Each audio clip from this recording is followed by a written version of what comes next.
विश्वामित्र की श्रृंखला की अगली कहानी लेकर फिर प्रस्तुत हूं। एक समय की बात है कि विश्वामित्र एक अक्षौहिणी सेना लेकर वन में विचरते हुए महर्षि वशिष्ठ के आश्रम में जा पहुंचते हैं और मुनि वशिष्ठ का दर्शन करते हैं। वशिष्ठ भी प्रजापति के पुत्र थे। वशिष्ठ मुनि ने विश्वामित्र का विधिवत सत्कार किया। काफी समय तक वो मित्रवत आचरण करते रहे।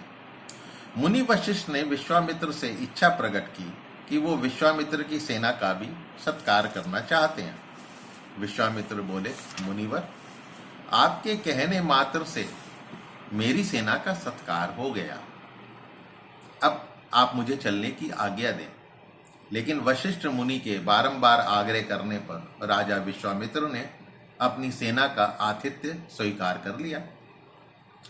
जब मुनि वशिष्ठ ने कामधेनु शबला को बुलाया और कहा कि मैं सेना सहित राजर्षि का महाराजाओं के योग्य उत्तम भोजन के द्वारा आतिथ्य सत्कार करने का निश्चय किया है, इसलिए लोगों की रुचि के अनुसार उत्तम भोजन की व्यवस्था की जाए।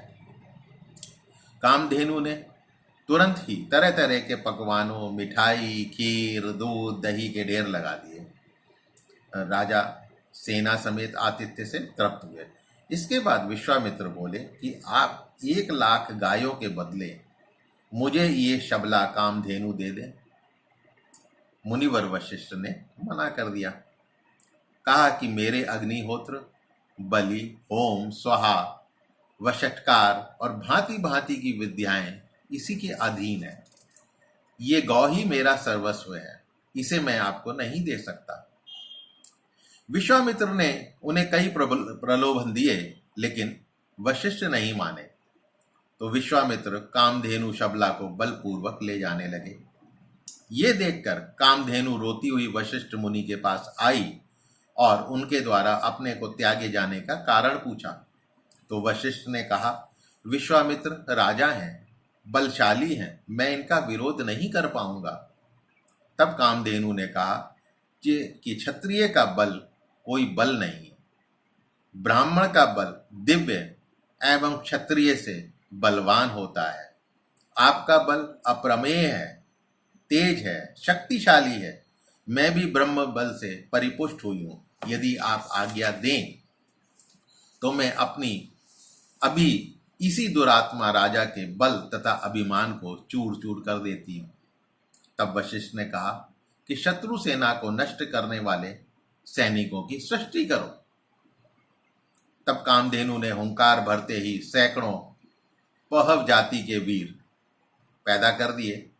यवन मिश्रित शक जाति के वीर भी पैदा हुए।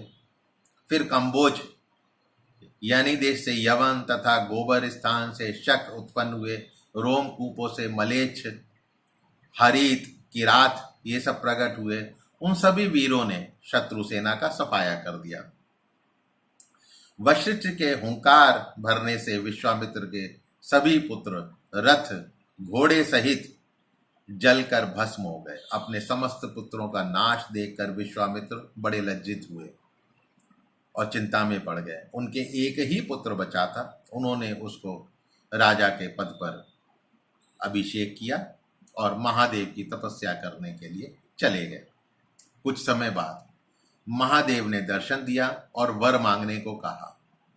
तब विश्वामित्र ने उनसे अंग, उपांग, उपनिषद और रहस्यों सहित धनुर्वेद प्रदान करने को कहा और कहा, जो भी अस्त्र अनग देवताओं, दानवों, महर्षियों, गंधर्वों, यक्षों तथा राक्षसों के पास हों, वो मेरे हृदय में समा जाए।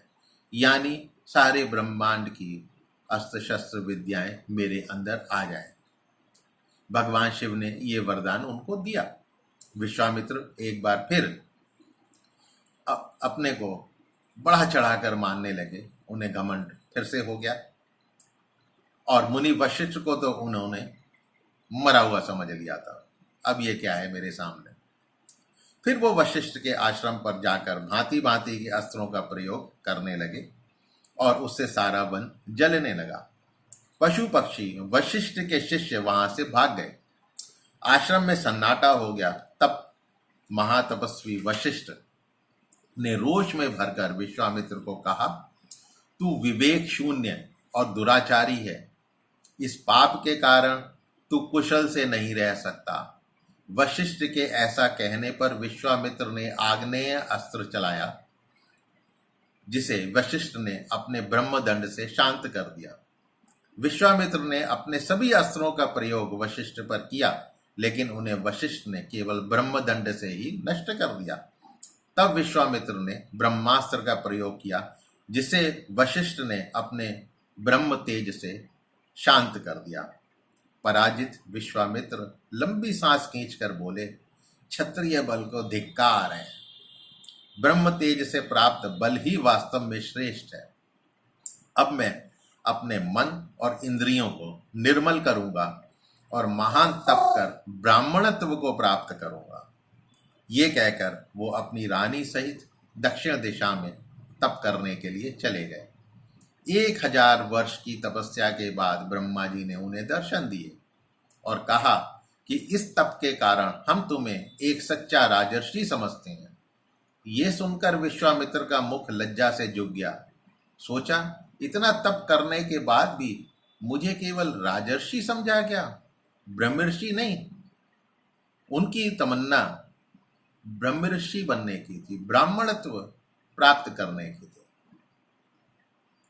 तो यहाँ तक कि ये कथा विश्वामित्र की आपको कैसी लगी? आशा करता हूँ कि इसी श्रृंखला की विश्वामित्र की अगली कथा के लिए मेरे अगले वीडियो का आप इंतज़ार करेंगे। आपसे निवेदन करता हूँ, यदि पसंद आए तो आप इसको शेयर कीजिए, अपने इष्ट मित्रों को सुनाइए और मेरे चैनल को सब्सक्राइब कीजिए। अगली कथा तक के लिए नमस्कार।